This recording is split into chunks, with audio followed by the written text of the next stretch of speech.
नमस्कार, मैं हूं आपके साथ दीप्ति गोयल और आप देख रहे हैं ट्रू इंडिया न्यूज। आइए रुख करते हैं अब खबरों की ओर। ढींगा गवर माता की पूजा शिव पार्वती की अनुष्ठानिक पूजा है, जिसमें 16 सूत के धागे पूत के प्रतीक हैं, तो 16 गांठें 16 संस्कार की प्रतीक है।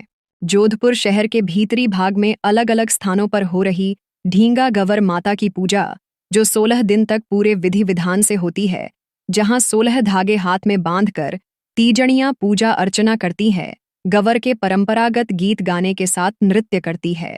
व्यास जी के नोहरे में तिजनियों द्वारा पूजा के साथ पूजा की संपूर्ण जानकारी एवं आरती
ट्रू इंडिया के लिए मैं आनंद कल्ला। बात चल रही है गौर माता की पूजा की, जहां छोटी गौर की पूजा होती है, जहां सुहागनें और कुंवारी कन्याएं पूजा करती है, लेकिन उसके बाद जब बड़ी गौर की बात आती है, दीघा गौर माता की बात आती है, तो वहां भी लगातार 16 दिन तक पूजा चलती रहती है और जगह जगह यह पूजा चल रही है।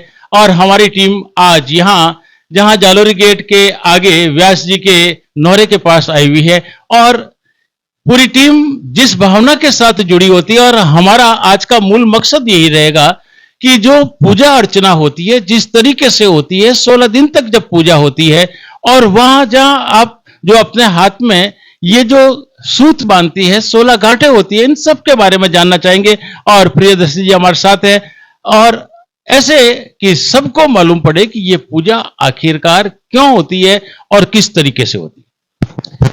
गौर माता की जय। ये ढींगा गवर की पूजा सब घर परिवार की सुख समृद्धि के लिए, पति की लंबी उम्र के लिए और हमारे आस पड़ोस हमारे रिश्तेदार सबकी सुख समृद्धि के लिए की जाती है। इसकी पूजा हम 16 दिन तक करते हैं। इसकी पूजा 30 से शुरू होती है, चैत्र के महीने के। लेकिन क्या होता है, क्या जो उसने 30 के दिन जब गौर का मेला निकल रहा था, तब क्या होता है, एक आदमी के ऊपर छज्जा गिर जाता है, उसके बाद उसकी मृत्यु हो जाती है। उसकी पत्नी जब घर लौटती है तो उसको पता चलता है कि उसकी पति की मृत्यु हो गई, तो उसको भी सत आ जाए, वो कहता है मैं सती होंगी, तो सब उसको रोकते हैं। तब तो क्या होता है, सवेरा होता है, जब उसके पति की अंत्येष्टि होती है, तब क्या होता है, वो भी जाकर के वापस सती हो जाती है। तो वो माँ बिरजा देवी के चांदपोल के बाद अंत्येष्टि की जाती है, उनके साथ सती हो जाती है।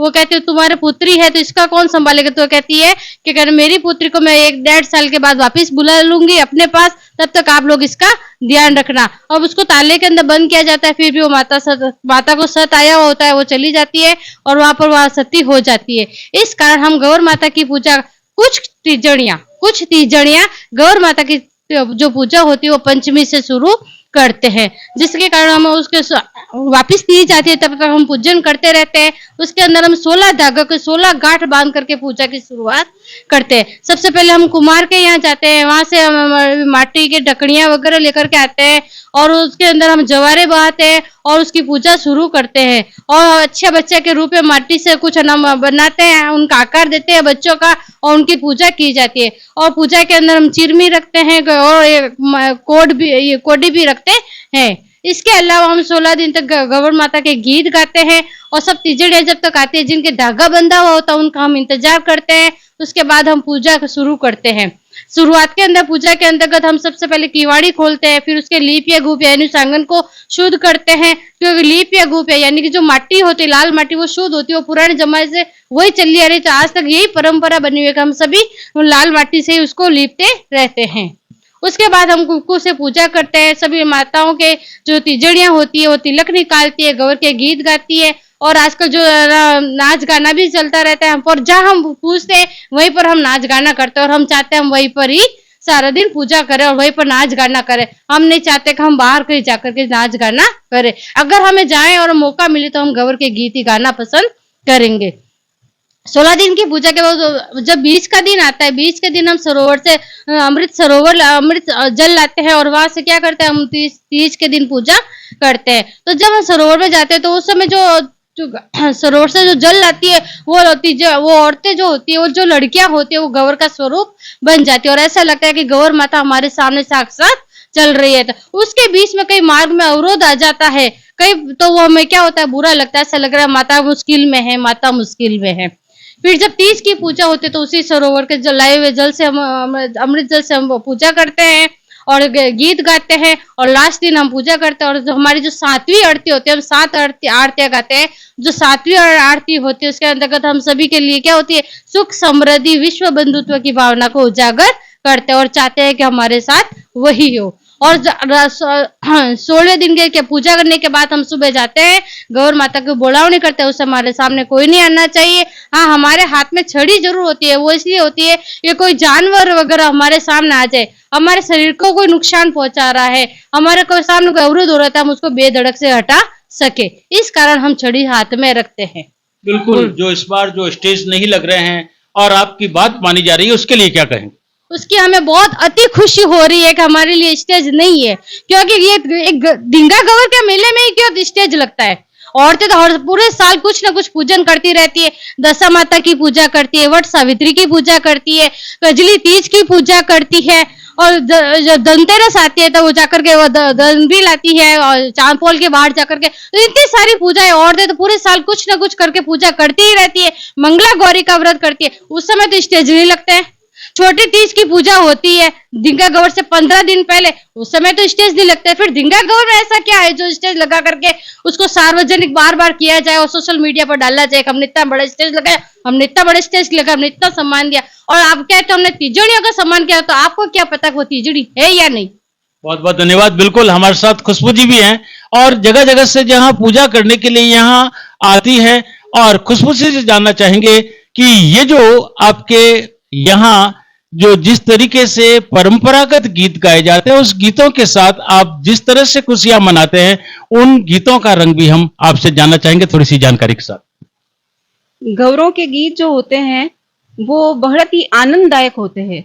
ये गवर के गीत जो होते हैं वो हमारे सुहाग की कामना के लिए होते हैं, समाज के कल्याण के लिए होते हैं, हमारे आसपास हमारे जो अड़ोस पड़ोस में रहने वाले हैं उनके कल्याण के लिए होते हैं। सब ये कह सकते हैं एक तरीके से कि ये समस्त जन कल्याण के लिए होता है।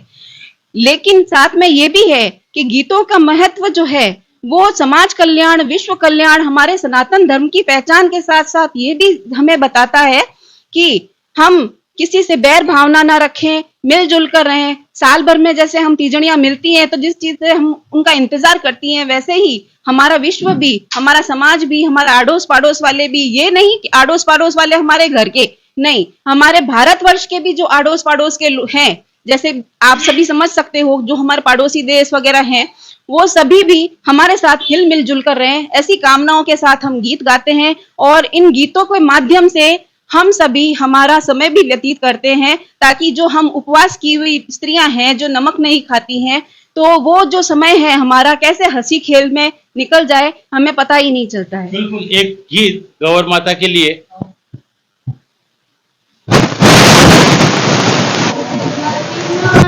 गवर जा रे तीजणियारी प्यारी रे गवरी ससुराजी ईसर गवर सुराजी नाचू में गाँव चूसा मारी लचक लचक मारी लचक लचक मारी कमर लचक जाए मारी मात गवर जाए जड़ियारी प्यारी रे गवरी ससुराजी ईसर गवर सुराजी नाचू में गाठू जारी रात हाय मारी लचक लचक मारी लचक लचक मारी कमर लचक जाए। बिल्कुल इसी तरीके की खुशियां गौर माता की जयकारे के साथ लगातार चलती रहती है। परंपरागत गीतों के साथ गीत तो गाते ही हैं, लेकिन आज बदलती हुई परिस्थितियों के साथ जिस तरीके के गीतों की जरूरत होती है वो गीत भी यहां देखने को मिलते हैं।